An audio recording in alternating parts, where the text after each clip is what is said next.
Good morning, good afternoon, good evening, good night, depending on where you are in the world. This is Gloria White, and I'm coming to you from Utah, USA. We've been talking about different types of fire, fire extinguishers, the best home fire extinguisher, and now I'm doing a first aid for burns. There are different types of burns, first degree, second degree, and third degree.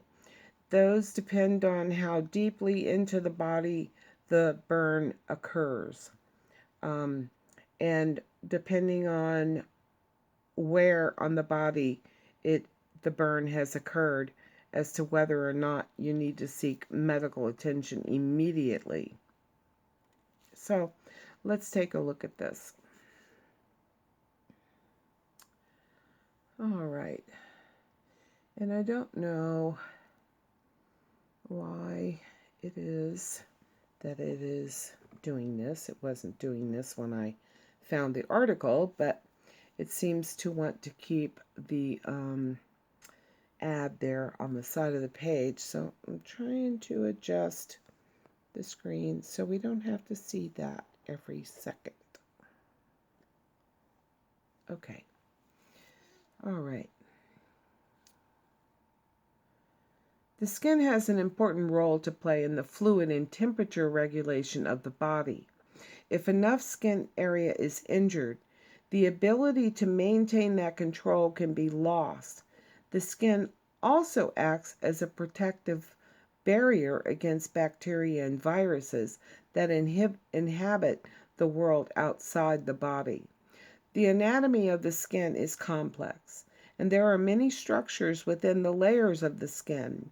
There are 3 layers: the epidermis, the outer layer of skin; the dermis, made up of collagen and elastic fibers, and where nerves and blood vessels, sweat glands, and hair follicles reside; and the hypodermis, are the subcutaneous tissue where larger blood vessels and nerves are located. This is the layer of tissue that is the most important in temperature regulation. The amount of damage that a burn can cause depends on the type of burn, its location, its depth, and how much body surface area that it involves. How are burns classified? Burns are classified based upon their depth. A first-degree sunburn is superficial and causes local inflammation of the skin. Sunburns often are characterized as first-degree burns. The inflammation is characterized by pain, redness, and a mild amount of swelling. The skin may be very tender to touch. Second-degree burns are deeper, and in addition to the pain, redness, and inflammation, blistering of the skin also occurs. Third-degree burns are deeper still, involving all layers of the skin, in effect killing that area of skin because the nerves and blood vessels are damaged. Third-degree burns appear white and leathery and tend to be relatively painless because it's burned the nerves. Burns are not static and may mature. Over a few hours, a first-degree burn may involve deeper structures and become second-degree. Think of a sunburn that blisters the next day. Summarily, the second-degree burn may evolve into a third-degree burn. Regardless of the type of burn, inflammation and fluid accumulation in and around the wound occur. Moreover, the skin is the body's first defense against infection by microorganisms. A burn is also a break in the skin, and the risk of infection exists both at the site of the injury and potentially throughout the body. Only the epidermis has the ability to regenerate itself. Burns that extend deeper may cause permanent injury and scarring and not allow the skin in that area to return to normal function. Burns treatment: first degree, second degree, and third degree. The treatment of burns depends on the depth, area, and location of the burn. Burn depth is generally categorized as first, second, and third degree. A first-degree burn is superficial and has a similar uh, characteristics to a typical sunburn. The skin is red in color and sensation is intact. In fact, it is usually somewhat painful. Second-degree burns look similar to first-degree burns. However, the damage is now severe enough to cause blistering of the skin, and the pain is usually somewhat more intense. In third-degree burns, the damage has progressed to the point of skin death. The skin is white and without sensation. What is the significant amount of the body surface area burned? Well, it's the rule of nines. If you divide the body into these different groups of nines, it would come to 100%. And so that's how you determine the percentage of the body that's been burned. In addition to the depth of the burn, the total surface area of the burn is significant. Burns are measured as a percentage of the total body area affected. The rule of nines is often used, adjusted for infants and children.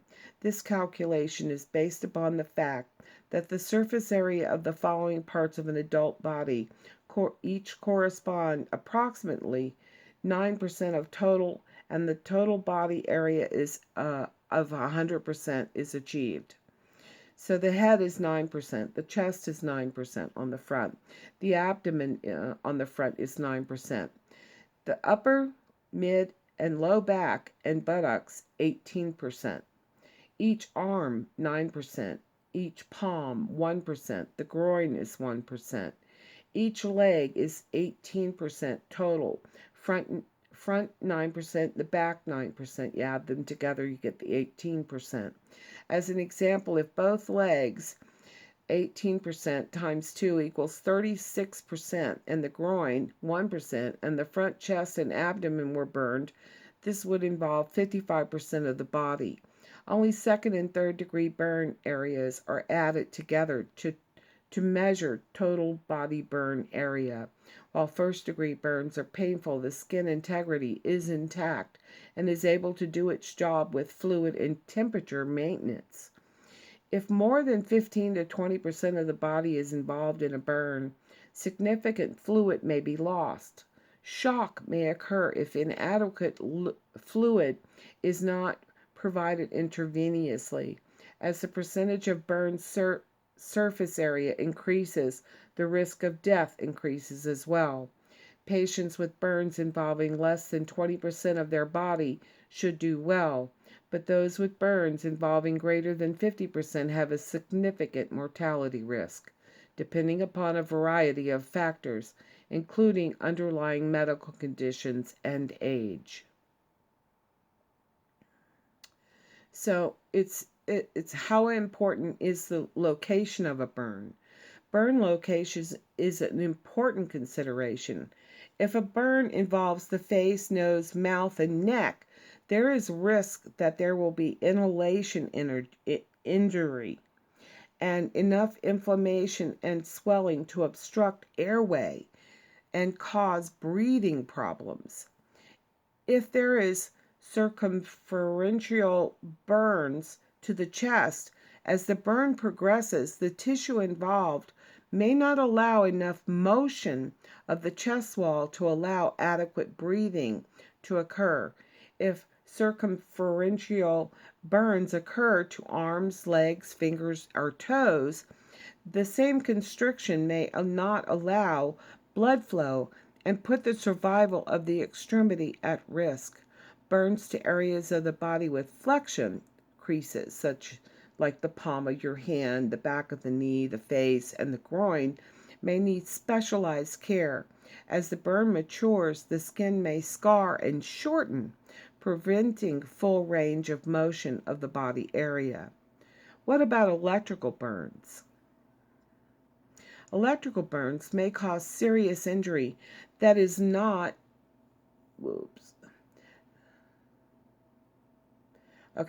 electrical burns may cause serious injury that is not readily apparent. Often the entry and exit points of the electrical shock may not be easily identified. Electricity flows more easily through tissues in the body that are designed to deal with electricity. Nerves and muscles are wired for this task and often are damaged. If significant muscle damage occurs, muscle fibers break down and chemicals can be released into the bloodstream, causing electrolyte disturbances and kidney failure. What about chemical burns? Burns can also occur when chemicals are spilled onto the body and generate a reaction that creates heat. Chemical burns may be classified by their pH or acidity. Acids are those with pH less than 7 and include common household compounds like acetic acid, hydrochloric acid, or sulfuric acid. Bases or alkali compounds have a pH higher than 7. Ammonia is a common alkali found in the home. Of course, you wouldn't want to use that to neutralize anything on your body. I'm trying to see where this goes. First aid for burns.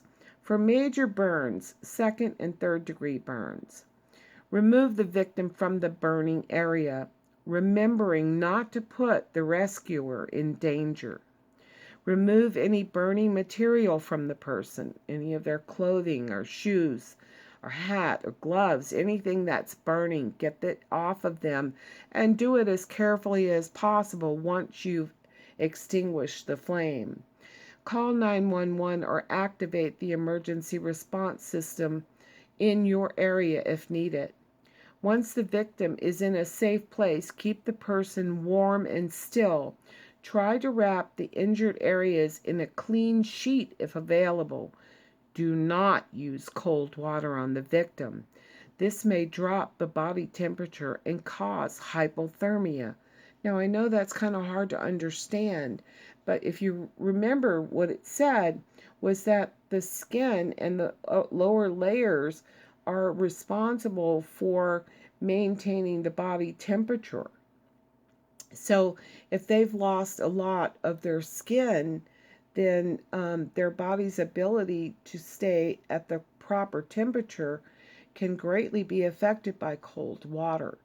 So never douse someone in cold water, even though you may think that would be the thing to do to stop the burning. Burns of the face, hands, and feet should always be considered a significant injury, although this may exclude sunburn. For minor burns, first degree burns or second degree burns involving a small area of the body, gently clean the wound with lukewarm water. Though butter has been used as a home remedy, do not use it on any burn.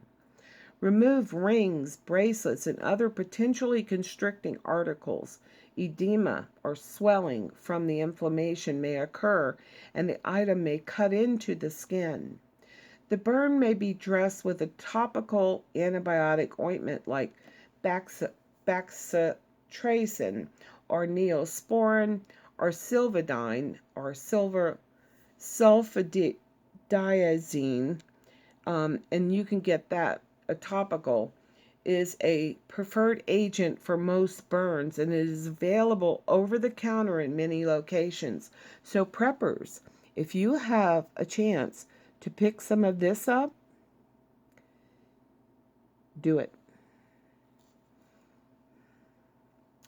If there is concern that the burn is deeper and may be a second or third degree in nature, seek medical care. Update the tetanus immunization if needed. For electrical burns, victims of electrical burns should always seek medical care. For chemical burns, remove the chemical from contact with the victim. Identify the chemical that was involved. Contact the Poison Control Center in your area or your local hospital's emergency department. The United States National Poison Hotline number is 1-800-222-1222. Please put this in your phone so that you have it with you. Also, put your local hospital emergency room department number in your phone as well. You will be automatically linked to the nearest poison control center. Many chemical burns may be treated with local wound care. Some chemicals can cause life and limb threatening injuries and need emergent intervention. Store the hotline phone number on your cell phone and post it at home and at work. Victims with chemical burns to their eyes should always seek emergency care. Now, my brother was working, he was a welder, and he would sometimes work with acid, and it was so acidic that he said one tiny little drop on a finger would require 29 shots to neutralize the acid. So there are some pretty bad acids out there. Of course, if any of us should come into contact with that, I'm sure, we would be doing some kind of science. But hopefully we don't come into any contact with anything like that. But please do review this. And like I said, if you can pick up some of this silver sulfadiazine from your drugstore, then I would be picking it up for burns, because it is the preferred agent for burns, and it's available over the counter. So just remember that if someone is burned with a first-degree burn, that you don't want to put the burn into cold water, but you want cool water to run over the surface of that burn. But if it's on the face or nose or eye, then you might want to seek medical care. Anytime the eye's involved, you should go directly to an emergency room. But in the event that we're not able to do that, at least we know some of the things that we may be able to do to keep a person alive. Some preppers have IV kits and know how to insert an IV needle to replenish fluids. And it's important to not let the person get cold, or to soak them in cold water, because it can cause hypothermia. So lots of good information there, and I hope you can remember what it was that we went over here in the event that you would need it for first aid for burns. And as always, I love you.